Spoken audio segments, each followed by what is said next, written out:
والصلاة والسلام على سيد المرسلين وعلى آله وصحبه أجمعين وعلينا وعلى من تبعهم بإحسان إلى يوم الدين. أما بعد فأعوذ بالله من الشيطان الرجيم. بسم الله الرحمن الرحيم.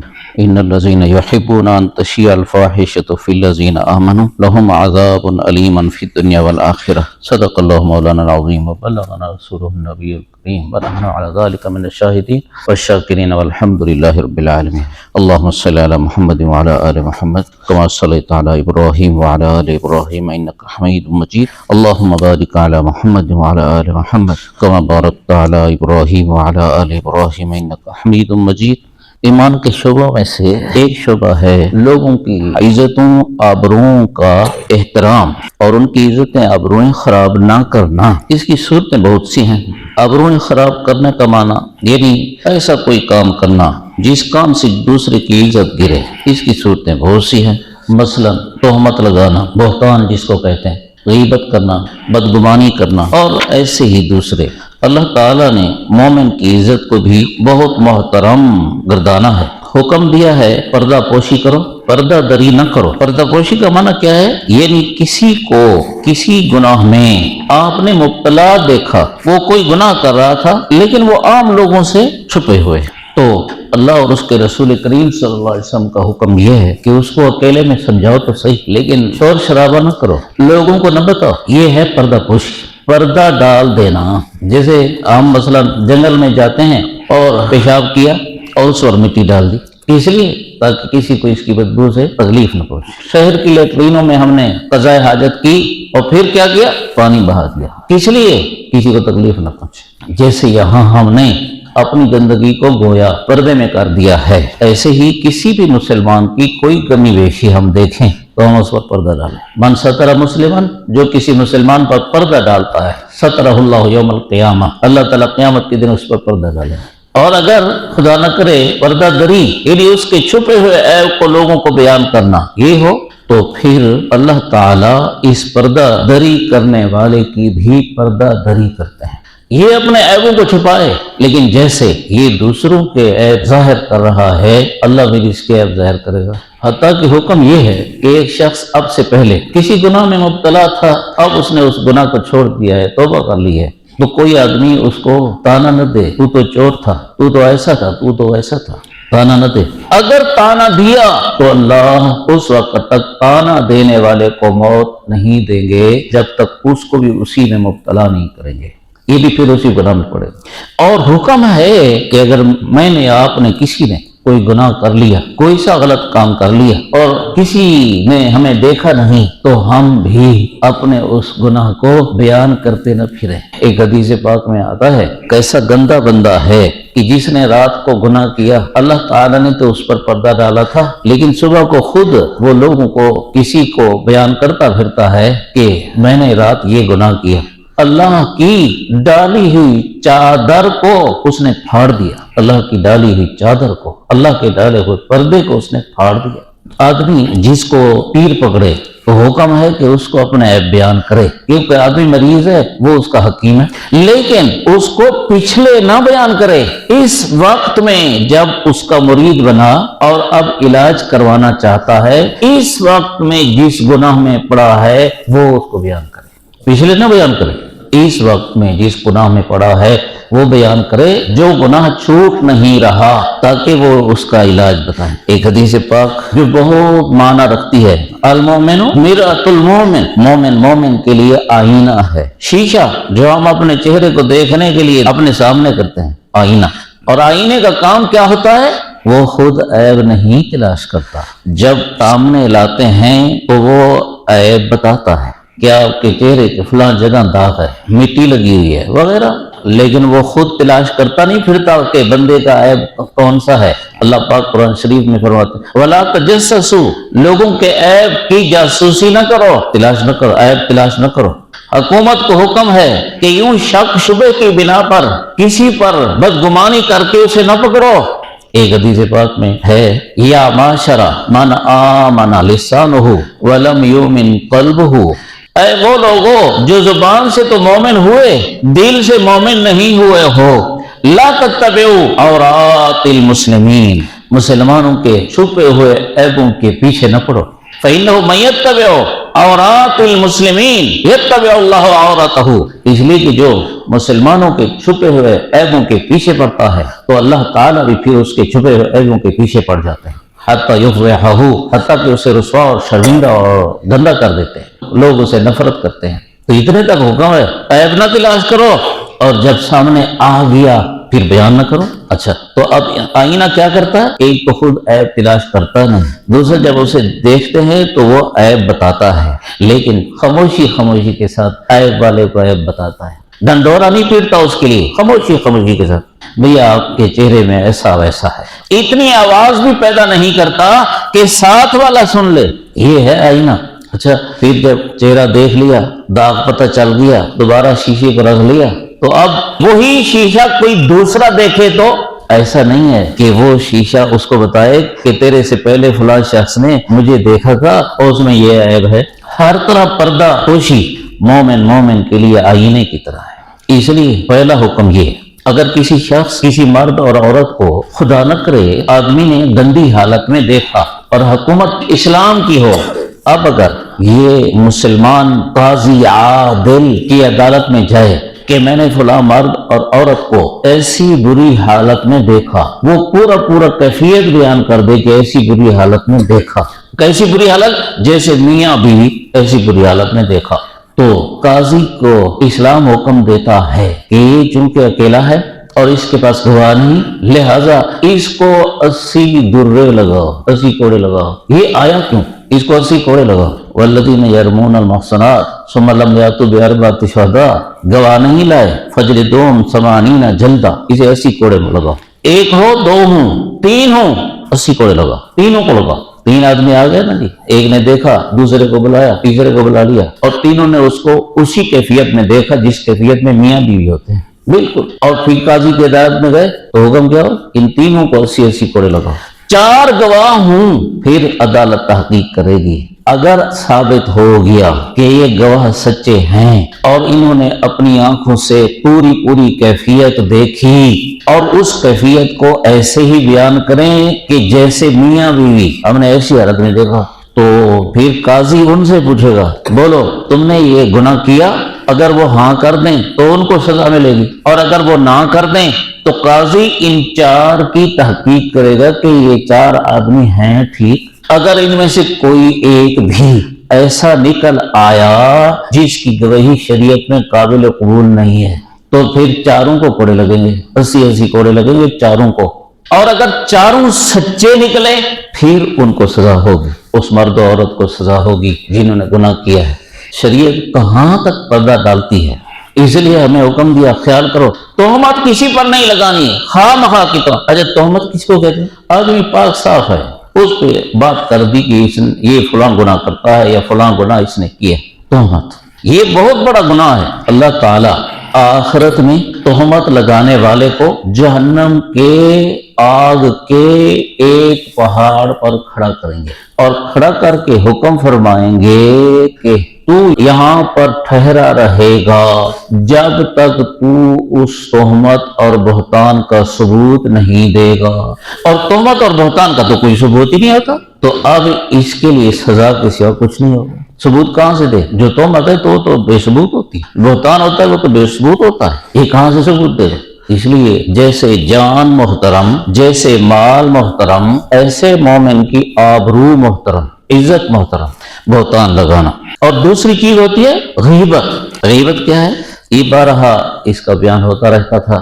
آدمی عیب اور برائی اور نقص اس میں ہے اور آدمی پھر بیان کرے، اس کو ہے اور پھر بیان کرے. شریعت اس پر بھی حکم کیا لگاتی ہے کہ اس کی پیٹھ پیچھے اس کو بھی یوں بھی بیان نہ کرو. عیب ہے نا، بیان نہ کرو، پیٹھ پیچھے بھی بیان نہ کرو. اس کو کہتے ہیں غیبت. ایک حدیث پاک میں آتا ہے، حضور صلی اللہ علیہ وسلم نے صحابہ کرام رضی اللہ عنہم سے فرمایا کہ اتدرون ما الغیبہ، غیبت جانتے ہو کیا ہے؟ عرض کیا اللہ رسول زیادہ جانتے ہیں. آپ نے ارشاد فرمایا ذکرک اخاک بما یکرہ، پیٹھ پیچھے اپنے مسلمان بھائی کا ناپسندیدہ تذکرہ کرنا. وہ اگر سامنے ہوتا اور اس کا ذکر کیا جاتا تو وہ برا مانتا. ایسا تذکرہ پیٹھ پیچھے اپنے مسلمان بھائی کا کرنا یہ غیبت ہے۔ ایک صحابی نے عرض کیا ارائیت ان کان فیہ ما اقول، یہ بتائیں جو میں بیان کروں اس کی پیٹھ پیچھے وہ ایسی بات ہو جو اس میں ہو، تو آپ صلی اللہ علیہ وسلم نے فرمایا ان کان فیہ ما تقول فقد اغتبتہ وان لم تکن فیہ ما تقول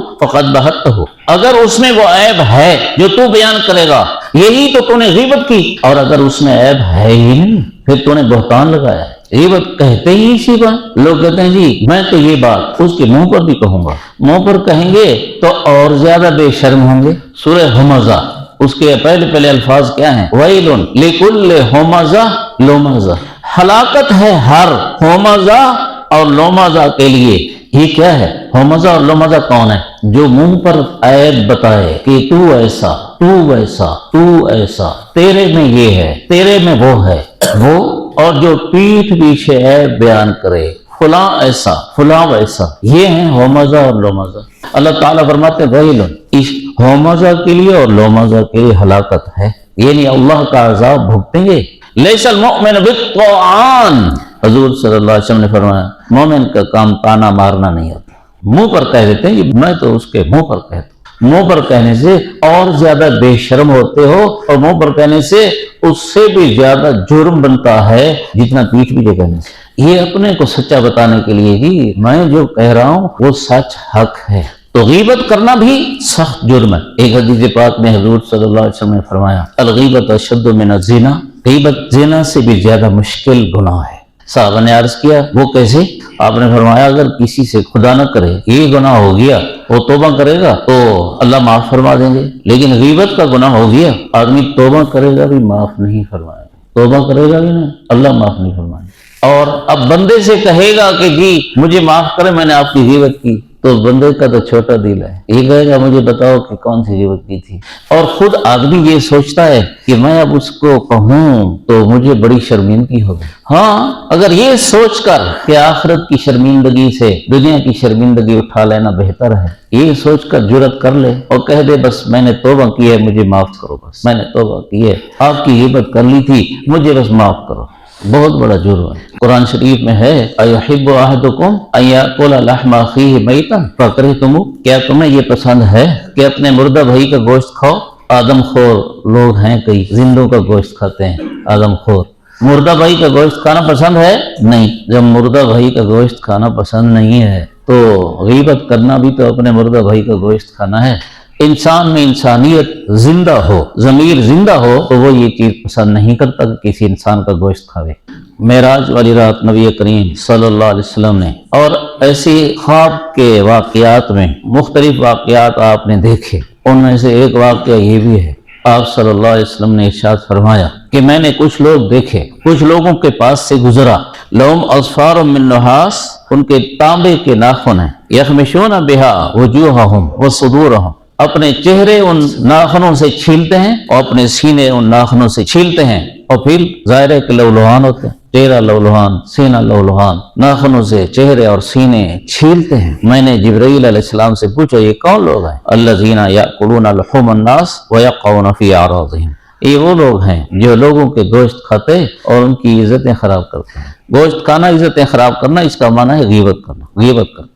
پہلی والی بات دوبارہ کہ آپ نے فرمایا یہ زنا سے بھی زیادہ مشکل کام ہے، اس لیے کہ جب آدمی بندے سے معاف کروائے گا، آج کے دور میں اچھے لوگ بھی ہیں لیکن کئی سخت دل لوگ بھی تو ہیں، جیسے ہم میں سے ہر ایک الا ماشاءاللہ ہم مسلسل سخت دل ہوتے جا رہے ہیں، ہمارے دلوں سے ہمدردیاں ختم ہو رہی ہیں، دین کا ہمدردی کا جذبہ، خیرخواہی کا جذبہ ہمارے اندر سے نکلا جا رہا ہے۔ والقاسیۃ قلوبہم، دل ایسے سخت ہو گئے ہیں جیسے پتھر یا اس سے بھی زیادہ۔ اللہ ہی رحم فرمائے۔ پھر آدمی کیسے منواوے گا اگلے سے کہ مجھے معاف کرو؟ قیامت کا دن ہوگا اور آدمی کے پاس نیکیاں خوب ہوں گی، غیبت کی ہوگی اور دوسرے حقوق کے بعد ضائع کیے ہوں گے تو نیکیاں تو ان کو ملتی جائیں گی۔ ایک حدیث پاک کا مضمون ہے، آدمی کو اعمال نامہ ملے گا، دیکھے گا مثلا اس کی تہجد کی عادت تھی، اس کی اشراق چاشت اوابین کی عادت تھی، تو دیکھے گا اپنے اعمال نامہ میں تو وہ نہیں لکھی ہوں گی، مسلسل پڑھتا تھا لیکن نہیں لکھی ہوگی۔ اللہ تعالیٰ سے عرض کرے گا یا اللہ میری تو فلاں نیکیاں بھی تھیں، اللہ تعالیٰ فرمائیں گے وہ تیرے اعمال نامے سے مٹا کر ان کو مل گئی ہیں جن کی غیبت کی تھی، ان کو مل گئی ہیں، یہ ان کے اعمال نامے میں درج ہو گئی ہیں جن کی غیبت کی تھی۔ ہمارا تو مشغلہ ہے آج کل تو مجلس جمتی تب ہے اور مجلس اچھی ہوتی تب ہے جب کسی کی غیبت شروع ہو جائے۔ اللہ والے فرماتے ہیں کسی کا ذکر خیر بھی نہ کرو، اچھا تذکرہ بھی نہ کرو۔ کیوں؟ کسی کے مجلس میں کوئی ایسا موجود ہوگا جو اس کا ذکر شر شروع کر دے گا، یعنی برا تذکرہ شروع کر دے گا۔ وہ کہے گا نہیں میں اس کو جانتا ہوں، بڑا تو صوفی حاجی بناتا ہے اس کو، نہیں ہے حاجی صوفی، ویسا ویسا ہے، اس کی یہ ہے، اس کا تو اسے بھگتا نہیں ہے، میں اسے بھگتا ہوں۔ یہ ہمارے لوگ بڑی بہادری کے ساتھ ایسے بولتے ہیں نا، تو نے اس سے کوئی مار نہیں کھائی، اس کے دھوکے میں تو آیا نہیں ہے، اور جب آئے گا پھر پتہ چلے گا اس نے یہ کیا، اس نے وہ کیا۔ اب ذکر خیر چل رہا تھا، اب ذکر شر شروع ہو۔ اچھا اب جب ایک بولے گا نا تو دوسرا بھی کوئی بولنے شروع ہو جائے، ہاں تیرے ساتھ یہ کیا تھا نا تو میرے ساتھ بھی یہ کیا ہے، ایک اور بولے گا۔ اور عجیب بات یہ ہے کہ غیبت کے پیچھے غصہ ہوتا ہے، غیبت کے پیچھے غصہ ہوتا ہے۔ جس کے ساتھ محبت ہے اس کے عیب دیکھے بھی تو بیان نہیں کرتے، جس سے نفرت ہے اس کے عیب دیکھتے ہیں اور دیکھنے کی کوشش کرتے ہیں اور تلاش کرتے ہیں اور پھر بیان کرتے ہیں۔ اچھا اور غصے کے پیچھے کیا ہے؟ غصے کے پیچھے تکبر ہے، غیبت کے پیچھے غصہ ہے، غصے کے پیچھے تکبر ہے۔ آدمی بلوچ بنا، پٹھان بنا، یعنی غصہ نکالا تو کیا کیا؟ اپنی نیکیاں دوسرے کو دے دی، کون سا فائدہ کمایا؟ کچھ بھی نہیں، الٹا نقصان۔ اور دل میں خوش ہے، ان الغضب لا يفسد الايمان كما يفسد الصابر العسل، فرمایا آپ صلی اللہ علیہ وسلم نے، آدمی جب غصہ کرتا ہے تو اس کا غصہ اس کے ایمان کو ایسے گندا کر دیتا ہے، ایسے کڑوا کر دیتا ہے جیسے شہد میں قرطمہ ڈال دو، شہد میں قرطمہ کڑوا سا وہ حال ہے، یا پتہ نہیں مصبر بھی بولتے ہیں، کوئی چیز ہے ایک کڑوی سی، مصبر صابر العسل، وہ شہد میں ڈال دو تو میٹھی شہد کیسی کڑوی ہو جائے گی، ایمان ایسے کڑوا ہو جاتا ہے غصے سے۔ لیکن ہم ہیں کہ بس غصہ ایک دفعہ آیا تو بس سنبھلتا نہیں ہے، اور شیطان بھی کہتا ہے شاباش تکڑا ہو، شاباش تکڑا ہو، اور ہم بھی کہتے ہیں ہاں بس ہم تکڑے ہیں، اور پھر برستے ہیں۔ ایک صحابی حاضر خدمت ہوئے، عرض کیا یا رسول اللہ مجھے نصیحت فرمایا لا تغضب، غصہ نہ کیا کر۔ اس نے عرض کیا کوئی اور نصیحت، فرمایا غصہ نہ کیا کر۔ اس نے کہا کوئی اور نصیحت، فرمایا غصہ نہ کیا کر۔ حضور صلی اللہ علیہ وسلم حکیم تھے نا، تو آپ سمجھتے تھے کہ اس میں غصے کی بیماری ہے، اس لیے بار بار اس کو یہی نصیحت فرمائی غصہ نہ کیا کر۔ غصے کا علاج ہے، لیکن مسئلہ یہ ہے کہ جس وقت غصہ آتا ہے تو وہ علاج کی طرف دھیان ہی نہیں ہونے دیتا۔ اللہ والے فرماتے ہیں جس وقت غصہ ہو تو تھوڑا سا سنبھل کر اتنا سوچ لیا کرو کیا کہوں کیا نہ کہوں، کیا کروں اور کیا نہ۔ اگر اتنا سے سنبھل گئے نا تو پھر امید ہے کہ سنبھل جائیں گے، پھر غصہ ہاتھ سے نہیں نکلے گا۔ اور وہ تو جب ابلیس صاحب جب آتے ہیں تو وہ تو اتنا بھڑکاتے ہیں کہ میاں کو غصہ دلایا، بیوی کو ایک نہیں دو نہیں تین نہیں اور کئی طلاقیں دے دی، اور جب ٹھنڈے ہو گئے مولوی صاحب آ جاؤ ہمیں کوئی اس حرام کو حلال کر دو۔ اب مولوی بھی ایسے مل جاتے ہیں جو حرام کو حلال کرتے تھے، لیکن یہ مولوی حق نہیں ہوگا، آپ حرام کریں اور حلال کریں۔ نبی بھی حرام کو حلال نہیں کر سکتا، حلال کو حرام نہیں کر سکتا، مولوی کی کیا پوزیشن ہے؟ لیکن دیکھا غصہ کیا، اس کا انجام کیا ہوا۔ اب اگر بیوی تکڑی ہوئی اور اس نے کہا کہ نکل جا گھر سے، طلاق دے دیا، گھر میرا ہے نکل جا، آپ جناب میں کریں گے، کدھر جائیں گے؟ پریشان، ایک کے پاس دوسرے کے پاس تیسرے کے پاس چوتھے کے پاس، جی مجھے ٹھکانہ دے دو جی۔ کتنے گھر برباد ہو جاتے ہیں، اور کئی لوگ ان برباد گھروں کو حرام طریقے سے پھر آباد کرتے ہیں۔ جو حرام ہو گئی نا، اگر مولوی نے فتویٰ دے بھی دیا تو حلال نہیں ہوئی۔ یہ تو آپ نے اللہ کو حساب دینا ہے مار کر، مولوی کو تھوڑا حساب دینا ہے۔ عوام کو تو کہہ دیں گے ہاں یہ مولوی نے فتویٰ دے دیا ہے، لیکن آپ نے مولوی کو حساب نہیں دینا، آپ نے عوام کو حساب نہیں دینا، حساب آگے اللہ کو دینا ہے۔ حضرت شیخ الحدیث رحمہ اللہ لکھ رہے ہیں فضائل اعمال میں ایک جگہ کہ بہت سے لوگ عورتوں کو طلاق دے دیتے ہیں اور اس کے بعد بھی عورتوں کو بیویاں بنا کے رکھتے ہیں، خاتمہ ایمان پر نہیں ہوتا۔ حضرت عبداللہ بن مسعود رضی اللہ عنہ کی ایک حدیث ہے، وہ فرما رہے تھے کہ قیامت کی نشانیوں میں سے ہے کہ اولاد زنا کثرت سے ہوگی۔ حضور صلی اللہ علیہ وسلم سے نقل فرمایا کہ قیامت کی نشانی میں سے کہ اولاد حرام کثرت سے ہوگی۔ تو حضرت عبداللہ بن مسعود رضی اللہ عنہ سے شاگردوں میں سے کسی نے پوچھ لیا کہ جی وہ نماز پڑھتے ہوں گے؟ ہاں۔ روزے رکھتے ہوں گے؟ ہاں۔ زکوٰۃ دیتے ہوں گے؟ جی۔ قرآن پڑھتے ہوں گے؟ قرآن بھی پڑھتے ہوں گے، حج بھی کرتے ہوں گے، سارا کچھ کرتے ہوں گے، پھر ایسا کیوں ہوگا؟ فرمایا یہ ایسا اس طرح ہوگا کہ طلاقیں دے دیں گے اور پھر بیویوں کو بیوی بنا کے رکھیں گے۔ اور آج کل کے حالات تو بڑے عجیب ہیں۔ یہ بات دوسری شروع ہو گئی، باپ نے بیٹے کی بیوی سے گناہ کا کام کیا، چاہے اخیر تک یا شروع تک، بوسو کنار کر لیا، اس کے جسم پر کپڑے کے اندر سے ہاتھ لگا لیا، ایسے واقعات ہیں۔ اور ہاتھ لگانے کے بعد، بوسے لینے کے بعد، اب وہ بتاتا کسی کو نہیں ہے۔ کیوں نہیں بتاتا؟ اس لیے کہ بچی والے کیا کہیں گے، اور وہ میرے رشتہ دار ہیں، اور مولویوں کے پاس جاؤں گا تو کیا حکم ملے گا؟ حکم یہ ملے گا کہ جناب آپ کے بیٹے پر بیوی ایسے حرام ہو گئی کہ مرتے دم تک حلال نہیں ہو سکتی۔ اب ایسا مسئلہ لینے کے لیے وہ کیسے جائے گا مولوی کے پاس؟ اب وہ چھپائے گا نا، چھپائے گا تو بیٹا ساری زندگی اس کی حرکت کی وجہ سے کیسا رہے گا، بیٹی کی اولاد کیسی ہوگی؟ یہ واقعات ہیں جو ہمارے علاقوں میں ہو رہے ہیں۔ ساس سے گناہ کرتے رہے، پھر اس کی بیٹی سے شادی کر لی، واقعات ہیں۔ لڑکی سے زنا کرتے رہے اور اس کے بعد اسے کہا میرے بیٹے سے شادی کر لو، یہ بیٹا ساری زندگی زنا کرے گا، اس لیے کہ وہ تو اس کے لیے حلال ہی نہیں، اور اولاد کیسی ہوگی؟ حرام کی۔ غصے کے کتنے برے انجام ہیں۔ اللہ تعالیٰ مجھے آپ سب کو عمل کی توفیق نصیب فرمائے۔